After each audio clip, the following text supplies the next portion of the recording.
Picture this. You're perched on a weathered wooden stool at the edge of a cliffside cabin, the kind that teeters on a rocky outcrop above a restless, churning sea, its walls bowed and splintered from decades of salt-laced wind, its roof sagging under a patchwork of moss and time. It's twilight, the sky a bruised canvas of indigo bleeding into gold, the horizon jagged where waves claw at the rocks below. Their ceaseless crash, a deep, resonant growl that vibrates through the air, carrying the sharp sting of brine and the faint, earthy musk of seaweed torn loose by the tide. The wind rips through the open window, cold and unyielding, tugging at the pages of a book splayed on the rough-hewn table. Kant's Critique of Pure Reason, perhaps? Or Dostoevsky's Notes from Underground? Its edges curling and yellowed, its ink smudged by the restless sweep of your fingers, across lines you've read a dozen times but still wrestle with. You're alone, the silence a thick, suffocating shroud pierced only by the sea's roar and the faint groan of the cabin settling into the dusk, its timbers creaking like bones under strain. A single lantern hangs in the corner, its flame a frail, flickering pulse in the draft, casting long, wavering shadows that stretch across the floorboards, dark, twisted shapes that reach and retreat like fingers groping for something they'll never grasp. Your mind hums, a ceaseless, churning tide, thoughts plunging into depths others never touch, questions spiraling outward like ripples on black water, truths peeling back layer after layer to reveal more questions, more voids, more weight. You're a deep thinker, always have been, the one who lingered over riddles while classmates raced to recess, who saw the world's seams and stitches when others saw only its skin, who chased meaning through labyrinths where others sought noise and distraction. Yet here you sit, the cabin empty save for your presence, the sea your sole companion, a solitude that presses against your ribs like a hand you can't shake off. The waves thunder louder, the shadows twist, and a question rises from the depths, jagged and unsparing. Why am I here? Why does this mind, this depth I've carried since I could think, leave me stranded on this cliff, apart from the world's hum? Why do deep thinkers always end up alone, marooned in a sea of their own making, while others drift together on calmer, shallower tides? Here's the paradox that wraps around you like the wind, its bite both cruel and intimate. You're profound, sharp enough to pierce the thin veneer of the everyday, keen enough to wrestle with shadows others never see, vast enough to hold truths that stretch beyond the horizon. Yet that profundity is a wall, a moat, a chasm that sets you apart, keeps you distant, locks you into a solitude you didn't choose but can't escape. You see too much, feel too much, know too much, and it isolates you. While those with lighter minds, shallower currents, swim in schools, tethered by a simplicity you've long since lost.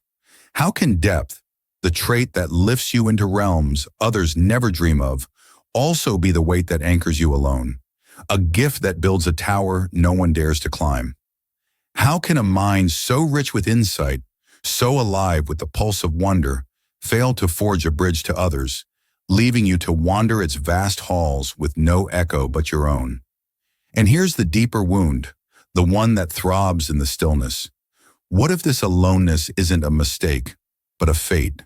A price exacted for peering past the surface, a toll demanded by the depth you can't unlearn, a loneliness stitched into the very fabric of thought itself. What if the deeper you dive, the farther you drift? Not because you're flawed, but because you're awake and the world sleeps on. Let's not rush to sail back to shore.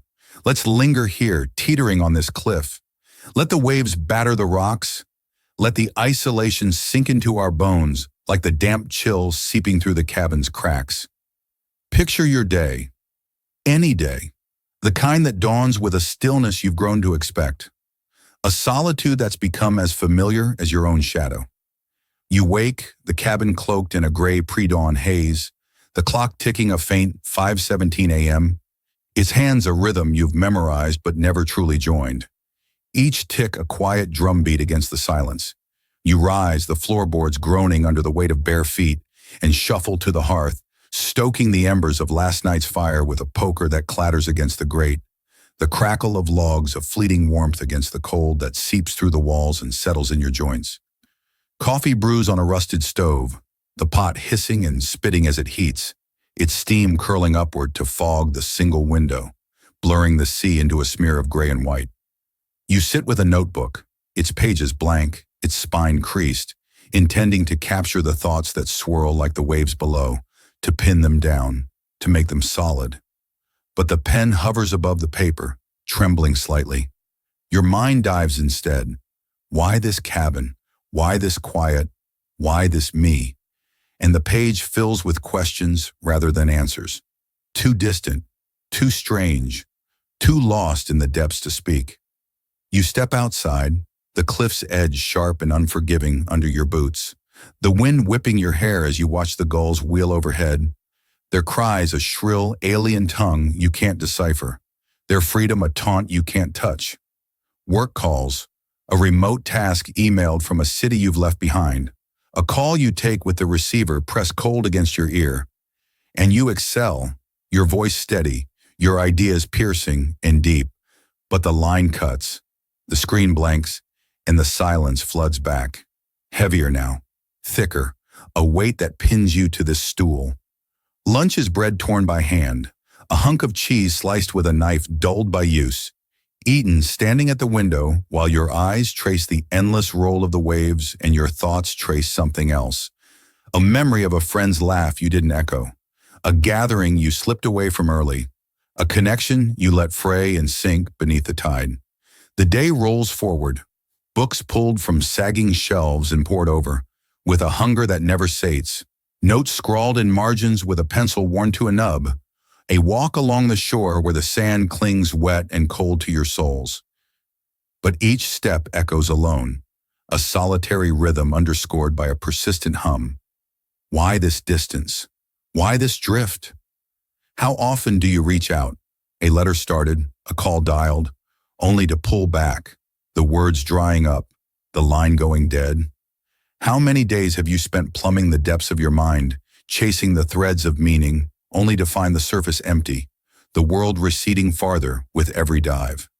This isn't a sudden banishment, not an exile you can pinpoint on a map and march back from with a plan and a pack.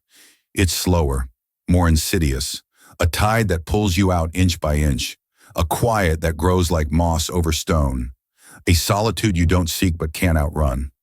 Arthur Schopenhauer, that dour sage of isolation, saw this as the deep thinker's inevitable fate. He argued life is driven by the will, a blind, restless force that churns beneath everything, a craving that never rests. And the more you think, the more you see its absurdity, its noise, its endless, futile spin. A shallow mind clings to the crowd, finds solace in the chatter, the clink of glasses, the hum of shared triviality.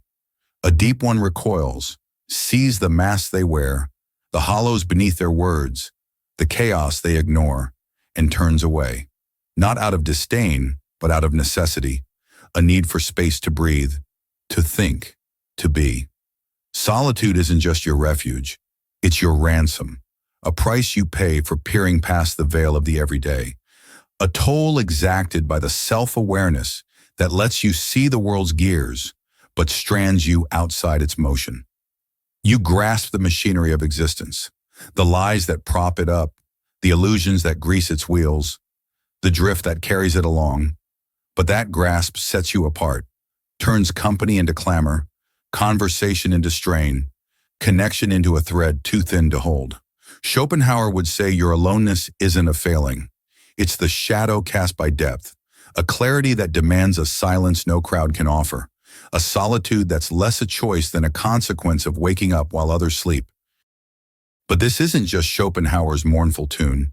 It's etched into your bones, your breath, the very pulse of your being. Step into the restless hum of your mind, feel its currents. Imagine a lab, its walls sterile and gleaming, its air buzzing with the whine of machines, screens flickering with the jagged tides of your neurons, your depth laid bare under a stark, unblinking light. Your prefrontal cortex, the throne of your thought, runs wide and wild, diving into layers others skim over, spinning webs of meaning that stretch and tangle, a tapestry too vast to share. Neuroscience has a term for it: cognitive divergence. The deeper you think, the less your mind aligns with the common stream, the more it drifts into waters others can't navigate, a sea too broad for their nets. Your amygdala stirs beneath, a quiet, persistent ache. I don't fit, I don't belong, I'm too far out, flooding your system with cortisol, a loneliness you can't reason away, a stress that pools in your chest like salt water. Cognitive biases widen the rift.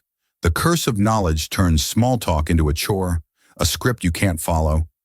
Overthinking twists every gesture into a riddle, every smile into a question. Do they mean it? Do they see me? The spotlight effect whispers, you're too much, too strange, too alien to fit the frame. This isn't a whim or a quirk. It's wiring, a mind too deep to dock at shallow ports, too expansive to anchor in crowded bays, too awake to drift with the tide. Rewind the reel of years, peel back the skin of time, let the memories bleed. You're a kid again, sprawled on a sagging porch under a sky so blue it hurts, the air thick with the drone of cicadas and the sweet tang of cut grass. A book, Plato's Republic, maybe, or a tattered copy of The Little Prince, open across your knees. You asked why the sky bends light while others kicked a ball through the dust, saw shadows in fairy tales while they saw only play, lingered over questions, why are we here? What holds it together? While they ran laughing into the dusk. They called you odd, too quiet, too smart, too still, and you glowed for a moment, a star in your own small orbit, then dimmed, a self already drifting apart. Friends came and went, playmates who shared a summer, then faded, classmates who paired off while you read alone, a first crush who smiled but never stayed. Now you're here decades later, the cabin creaking under the wind's assault, that same mind a gulf, every question a wave crashing against an unseen shore, every answer a horizon you can't reach, every thought a tide pulling you farther out. Carl Jung would step into this frame, his shadow long and heavy, his voice a murmur through the sea's roar. This is your shadow. The depth you carry masks its twin, isolation, detachment, the yaws you've lost to the endless plunge of thought. You sought the vastness of meaning, left the smallness of connection behind, and the shadow mourns, a hum beneath your solitude, a weight in your silence, a companion you can't share. This isn't your burden alone. It's a legion, a scattered tribe of deep thinkers perched on cliffs of their own making, their lanterns flickering in the dark. Friedrich Nietzsche saw the profound falter under their own gaze, their will to power bending beneath the weight of solitude. I see too much to join, too much to follow. The thinker strides alone, not from pride, but from necessity, a path too steep for others to climb, a fire too bright to share its warmth. Aldous Huxley's dystopia looms in the distance, a world drowning in shallow noise, radios blaring, screens flashing, voices overlapping, leaving the thoughtful adrift, unmoored by a glitter they can't trust, a tide they can't ride. Society widens the chasm. It praises the loud, the quick, the tethered. It shuns the slow, the deep, the lone. You're built to ponder, to peel back the layers, to dive into the abyss, not to pair, not to weave into the fabric of the crowd, not to drift with the current of the many. The culture exalts the doers, those who build, who speak, who knot their lives with others, while the thinkers, the ones who see the gears beneath the motion, the cracks beneath the shine, are left to wander the edges, their brilliance a beacon no one follows, their depth a sea no one sails. Zoom closer, carve into the flesh of the day, let it bleed under your gaze. You're at a bar in town, a rare venture, the air thick with the sour tang of beer and the hum of overlapping voices, friends sprawled around a sticky table, littered with bottles and peanut shells. They talk. A road trip planned for spring, a new job landed with a handshake, a life stitching together thread by thread. And you nod, sip your drink, force a smile that feels like a mask.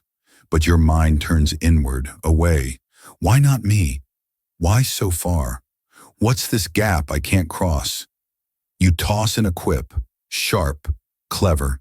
It lands with a laugh. But you're elsewhere, a sea apart. Your thoughts plunging into questions they don't ask, depths they don't swim. They lean closer, their voices weaving a web you graze but never join, and you slip out early. The night cold against your skin as you walk back alone. The cabin's silhouette a dark speck against the cliff. Or it's later, the dusk long gone, the cabin swallowed by night, its silence broken only by the faint drip of a leak in the roof, in the sea's relentless roar. You sit with a letter half written on the table, a friend from years back, a kin you've let fade, your pen poised over paper that's already creased from hesitation. You mean to reach out, to mend the thread, to pull something back from the tide, but the ink stalls, a memory of their easy chatter you couldn't match. A sting of your own drift you can't explain, a gap too wide to span with words. You crumple the page, toss it into the fire, watch it curl and blacken as the flames lick it away, and the solitude settles deeper, a weight you can't lift, a quiet you can't break. Jean-Paul Sartre would perch on the stool beside you, his stare cutting through the dark. You're free, he'd say, free to join, free to cross. But that freedom's a chain. The joining chokes you. The crossing exhausts you. The depth keeps you tethered to this cliff, too vast to fit the frame of others. Picture a sea, not a calm expanse, but a wild, untamed force. Waves crashing against the rocks with a fury that shakes the cabin, depths plunging into blackness. You a lone speck teetering on its edge. Every thought's a tide, pulling you out. Every doubt's a current, spinning you farther. Every question's a wave, crashing over you with no shore in sight. You stand at the window, the glass cold against your palm, watching the water churn, and it mirrors you. A mind too deep to rest, too wide to tether, too alive to dock. Viktor Frankl's voice would rise through the wind, faint but insistent. Find your why, he'd whisper. Find your meaning. But depth blurs it, scatters purpose into fragments, demands a solitude no crowd can hold, turns the search inward where no one follows. The sea isn't just outside, it's you, a thinker adrift, a soul alone, not by chance but by nature, a depth that carves its own island. Let's stretch this wider, peel back more days, more layers, let the solitude unfold across time. Think of last month. Wednesday, a day blurred by fog that clung to the cliff like a shroud. You're at your desk, the lantern casting a weak pool of light, a task from afar, some analysis, some words, spilling across the page in your tight, deliberate hand. You finish it, sharp and flawless. Email it off with a click, and a reply pings back. Brilliant as always, a fleeting spark that fades as fast as it comes. But then it creeps in. A memory of a colleague's casual, see you at the pub, a call you dodged with a typed excuse, a silence you chose over their noise. You pace the cabin, the floor creaking, the sea growling, and the solitude thickens, a hum in your ears, a weight in your step, a choice you didn't make but live. Or Friday, a rare clear day, the sun slicing through the haze, gilding the waves in a sheen you could almost touch. You grab a book, Heidegger perhaps, or a worn volume of poetry, aiming to sink into it, to anchor yourself in its depths. But the words blur. A thought of a friend's wedding you skipped, a sting of their vows you couldn't echo, a drift you can't bridge with pages or ink. You walk the shore instead, boots sinking into wet sand, the sea's spray cold against your face, and find a shell, perfect, spiraled, alone like you. How many invitations have you let sink? How many ties have you watched fray, too deep to knot them back? This isn't a fluke, it's a rhythm, a pulse you can't still, a tide you can't turn. Schopenhauer's will isn't a ghost story. It's the itch in your fingers when the cabin's too quiet, the ache in your chest when the world's too loud, the depth that pulls you out while others stay in. Neuroscience backs it. Your brain's divergence, prefrontal loops spinning meaning, not chatter, keeps you fluid, untethered.